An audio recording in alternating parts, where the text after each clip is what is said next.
An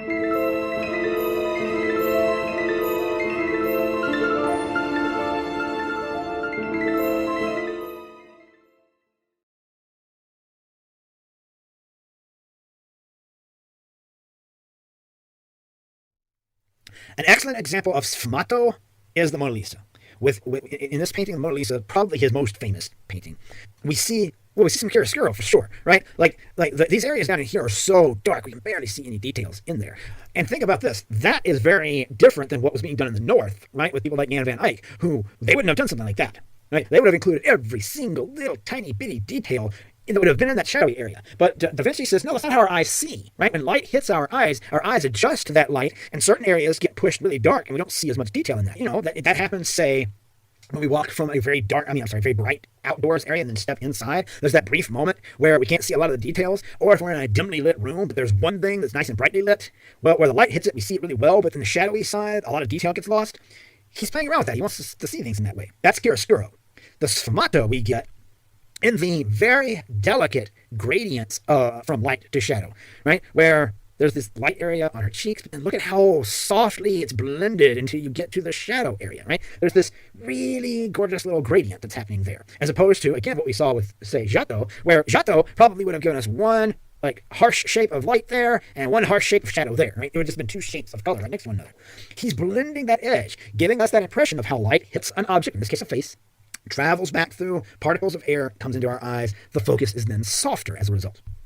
And now, so, all right, let's address the elephant in the room, because everybody always talks about the mysterious smile of the Mona Lisa, right? And what is it exactly that she's smiling about, right? Well, we don't know exactly why everyone looks at her and thinks of her as having some sort of a mysterious grin happening, right? Honestly, if I come here and come in much more tightly on her face, right? Her mouth really doesn't have a huge amount of expression on it, right? Just the corners of it are just ever so slightly starting to turn upward. Well, what seems to be happening are two things. One thing that we know is that Leonardo da Vinci is playing around with perspective a little bit, and whether he meant for it to or not, or if this was an unintended consequence, we don't know for sure. But if you look on either side of the Mona Lisa, you'll note that we have two different perspectives happening. One here, where it looks like we're really high above the landscape looking down, and this one, look, where our horizon seems to be here, and it looks like that we're much lower.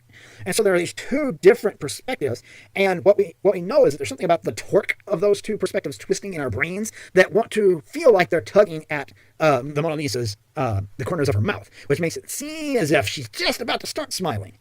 But then secondly is the fact that this painting, by the way, Leonardo da Vinci did for the husband of the woman in this painting. And then he himself liked the painting so much, he never gave it to the guy. He kept this painting with him, and it traveled everywhere he did. And when he was eventually hired to work for the French royal court, it went with him there when he died in France. That is why this painting by Leonardo da Vinci is in the Louvre in Paris to this day. He never gave it to the guy. There was also more of it at some point. It's been cut down over the years, sadly. You can sort of see like the remnants of a couple of pillars that had been on either side of her. He painted this as a painting of the wife of the individual who was paying for it. And in this, she is looking outward at us. And that is not how paintings that husbands or fathers would commission of their wives or daughters. They were not done with women looking outward at the viewer. Right? Instead, like we see here, normally they were in profile, normally surrounded by other objects that belonged to the husband or her father. We're in the Renaissance. And the patriarchy is getting stronger in the Renaissance. And so suddenly women in the Renaissance are much more property of men than they were in the Middle Ages. We get to a piece like this, and we're seeing her in profile, and we're seeing her as an object surrounded by other objects because she is the property of her father or she is the property of her husband. And it would have been considered impious of a young woman to be making eye contact with a man who is not her father or her husband.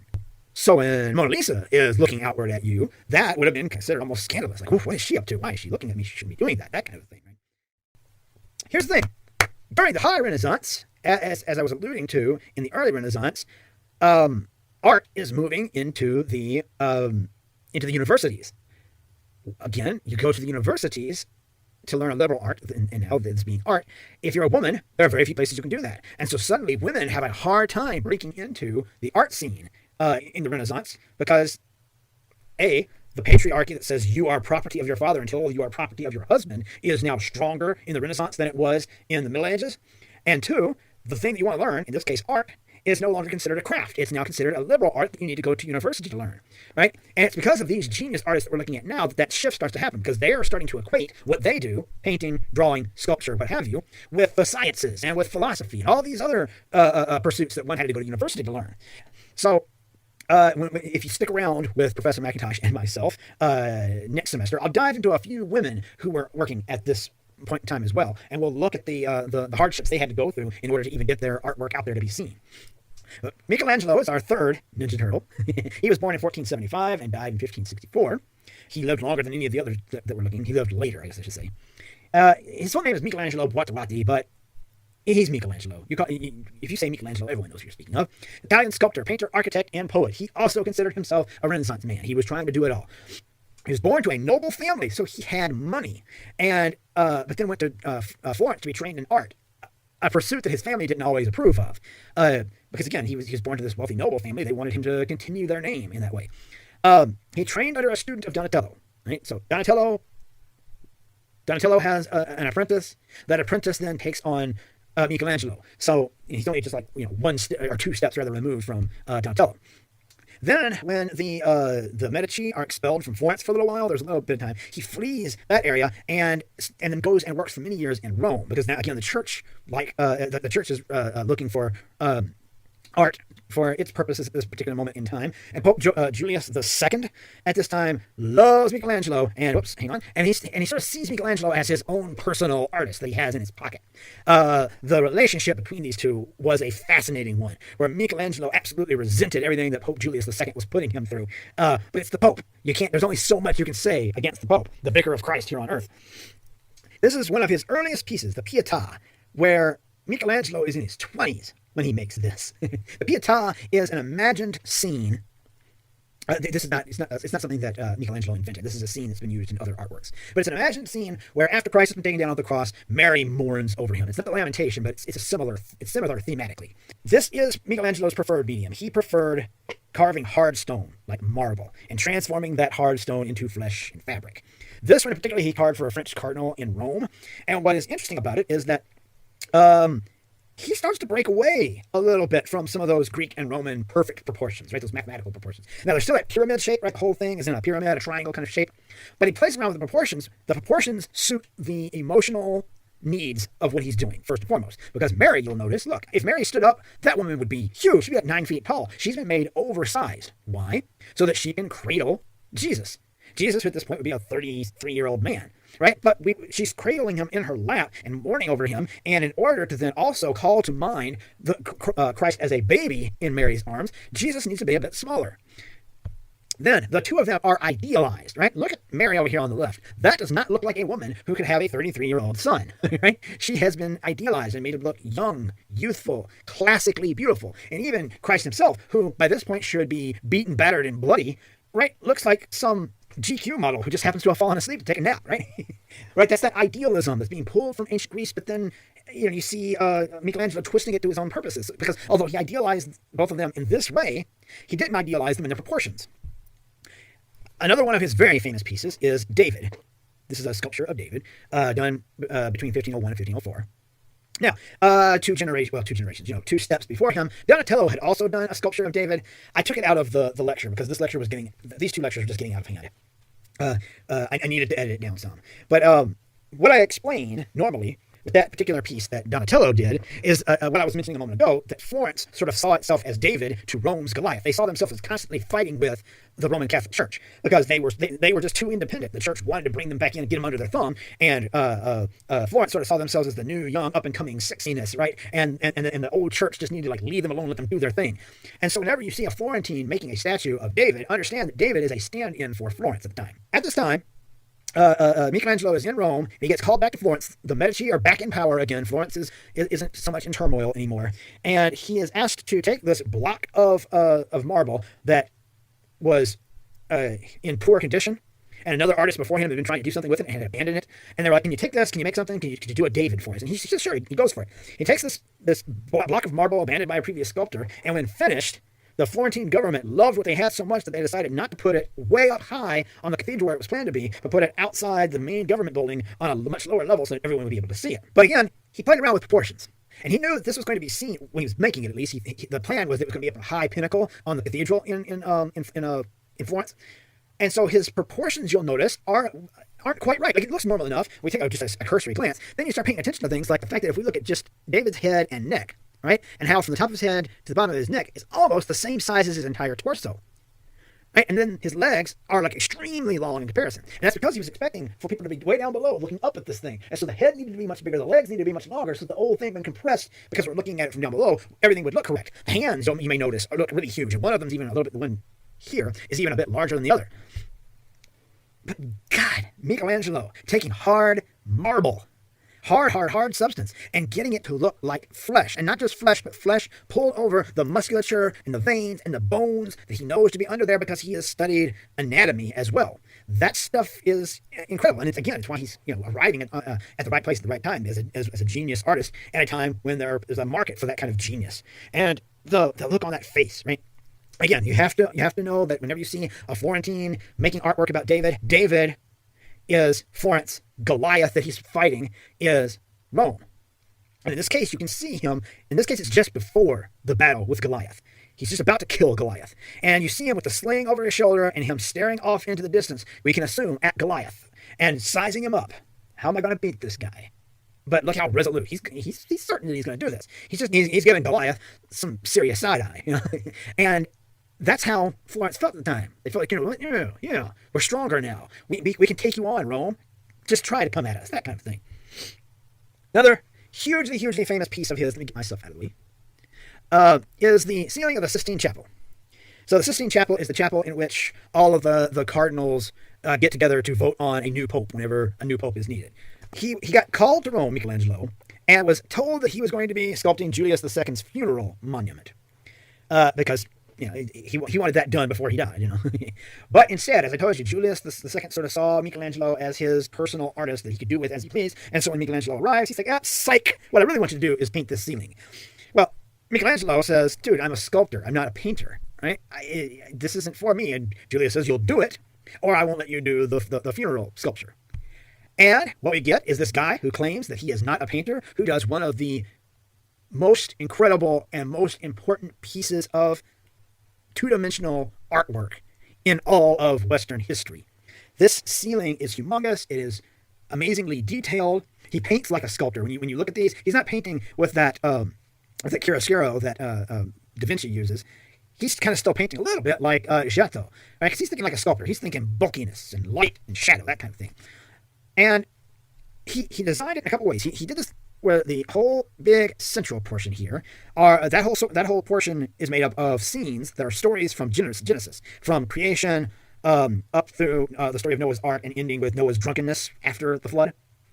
Then either side of this central portion, we have biblical prophets. Here we have some of that Neoplatonism, interestingly, in a building that is synonymous with Christendom, where we have Greek sibyls that are also on the ceiling. And these would have been people whose writings were believed to have foretold Christ's coming. Then we have these triangular portions, and in those we have the different ancestors of Christ. These are the ones who would have been on the Jesse tree that we talked about last week. The biggest piece that everyone is familiar with from this, however, is the creation of Adam, where he did some incredible things. First off, again, as I was saying, you see him painting like a sculptor. He's thinking about hard light, hard shadow, and a pretty harsh line in between, right? His figures also look like they might have been carved out of marble. Like, it's just the way his brain worked. His brain worked like a sculptor, and so the people look like statues. They look like he thought about anatomy when he was making his sculptures. But this particular piece is so well known because of the way he chose to go about portraying the moment of God creating Adam. What does he do? Well, the composition is made such that over here we've got Adam on earth, who hasn't had life breathed into him just yet, so he's very, very limp, doesn't have a lot of strength, and is just barely lifting himself up and is trying to lift his hand up to God and just barely has the energy to do so. God, up here on the right, is just the opposite, right? He's very forward-leaning. He's leaning in, he's sturdy, his arm is out straight and solid, his finger is pointing outward, that he is in control of himself. And we are given this moment where the two fingers are just mere centimeters apart. And we know that as soon as they touch, the idea of all of history, as far as the Judeo-Christian way of thinking goes, is about to launch in that moment. There's more even than that happening here. right? He's contrasting with color, where Adam is on earth, so earth is blues and greens. And then heaven, where God is mostly pink and red and orange, right? A mostly warm palette there to contrast nicely with those cool blues and greens of earth. He also made Adam look like perhaps just a younger version of God, who looks like an older version of Adam. God made man in his image, that sort of thing. And then we know from later panels in this on the ceiling that this up here is Eve, and Eve's already hanging out up here with Adam. The composition here, again, has Adam and God not mirroring one another. It's not as if they both sort of curve inward toward each other. They are both on the same curve, but depending on which side they're on, that curvature of their bodies on Adam's side is indicative of weakness and in needing what God has. And in God's case, that curvature is a motion of action and forward pushing and the giving of that thing that Adam needs. Then I have to say, just because it's interesting, I really particularly love that there are ancient Greek sibyls. These would have been women in ancient Greece whose job it was to be prophets and make prophecies from the gods. That those are included on the ceiling is interesting to me. But I also like pointing out how you look at these different sibyls, like the Delphic sibyl over here on the left and the Libyan sibyl there on the right. And the women, but they sure do look bulky and beefy, right? Well, there's a reason for that. Michelangelo is working in Rome at the time. He's not in Florence, and as such, he can't use female nude models for his sketches. He's having to use men for everything. And so here you see he's got a male model that he then uses for the Libyan sibyl up there, right? It intrigues me. And then lastly, we have Raphael. Raphael, born in 1483 and died tragically young in 1520. His full name was Raffaello Sanzio, but Raphael's what he goes by. He was immensely popular in his lifetime because he brought a lot to the table. His technical skills, his mathematical compositions.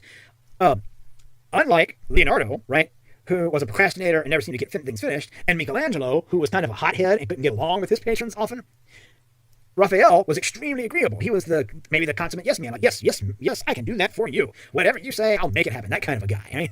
And his very serene subjects that patrons really enjoyed. He was a young artist among older mentors, and he learned from them and imitated them, and then began to offer other patrons what they wanted from people like Leonardo da Vinci, but he was a much more agreeable guy and was going to get the job done. So here we see, with Madonna in the middle, we see him totally giving us a Leonardo da Vinci, right? Now, understand, I'm not trying to suggest that Raphael is just ripping off other artists. He, as I said, he was young. He was younger than the rest. And so he sees them as his mentors, and he wants to showcase the influence that they have been on his own work. But also, there is a certain amount of patrons who are, say, again, sick of Leonardo da Vinci and his crap, right? They love his work, can't stand that the dude is such a procrastinator and can never seem to get anything done. Here's Raphael saying, I can do it for you. I'll give you what you want. Here's a nice mathematical composition. Here is some botanically correct plants in here. I'll give you some sfumato. I'll give you some chiaroscuro. I'll give you a landscape that feels like one that Leonardo would give you, right? But what you see happening here, the tenderness of this little scene with Mary and Christ and John the Baptist as babies, the tenderness of that is all Raphael. That's what he was particularly good at. He was particularly good at giving us little, the way I put it is like little pinchable babies. He liked little pinchable babies, whether they be actual babies or whether they be cherubs. And the sort of intimate scene of Mary looking over these two and giving this slightly concerned look, as if she knows what's in store for them, that John the Baptist is going to die gruesomely for preaching the coming of Christ. And then her son, having become the Christ, will die a horrible death as well. And you can sort of see her looking at them with both a motherly, maternal love, but a little twinge of concern as well. And yeah, his compositions you see being very Leonardo-like, with the math of bringing our eyes upward here and then down to these guys. And if we were stuck down here, their eyes direct us back upward at this stuff, right? And we've got this constant movement happening in here. That's him learning from the other artists of his time, and then again giving it his flair, that tenderness of a mother holding her child, and a very pinchable, cute baby child at that. And then these little guys, right? So these little cherubs, when they're little baby angels like this, they're called puto. Puto is one. If you have more of them, they're called putti, which I just always love. So we have a couple little putti down here, and that little gem of a scene with these two hanging out down here, and the tenderness and intimacy of that is all Raphael. He brought that kind of thing to the table. But then one of his pieces that he is most well known for are a set of paintings that were not in his style at all. But again, he was asked to do so by the Pope, so you got to do it. Pope Julius sort of saw Raphael as his own personal artist as well. And the School of Athens, or just philosophy, sometimes it's called, is one of a series of paintings that frescoes rather, that he was asked to do in the papal apartments. And at the time it was painted, this particular room housed Pope Julius's personal library, so he wanted a fresco that specifically spoke to knowledge. So it depicts this romanticized idea of Plato and Aristotle's academy, right? Like, a lot of the people who are here, though, would never have been included together. But we have, like, in the middle here, Plato and Aristotle arguing over their stuff, and then there are lots of other famous Greek philosophers from their time and from later generations who are all hanging out. Here's Diogenes just like lounging. on the left right here we have Plato, as I mentioned, and he's pointing upward, right? He's the one who's saying we should look up. He has his book of cosmology and numerology, mind, spirit, up that way, hence pointing upward. And on the right we have Aristotle, who you recall was much more grounded. No, like, we don't need to be looking to some other source of everything that we can't prove is there. We just need to look at the world that we live in. The answers are here, and ergo he's gesturing downward to the ground. They're arguing, but it's good nature. They're equals, right? He painted them literally the same height, and they're looking eye to eye. And interestingly, Raphael included several of the artists of the time that he looked up to as different philosophers within this. So, like, he saw Leonardo, he's using for Plato, because he saw Leonardo as being this wise philosopher. He's got Michelangelo down here as Heraclitus, who was a philosopher and a poet. He added him at the last minute, which is why he's at a different kind of perspective than the rest, but that's actually kind of fitting given what he was trying to do there, because he saw Michelangelo as the contemplative, moody poet. And he painted it also in a different style from the rest of the painting. Look at the rest of these paintings, and then look at the painting of Michelangelo. There, he is copying Michelangelo's style on the Sistine Chapel ceiling. That much more sculptural look, right? That we just don't see in the rest of the painting.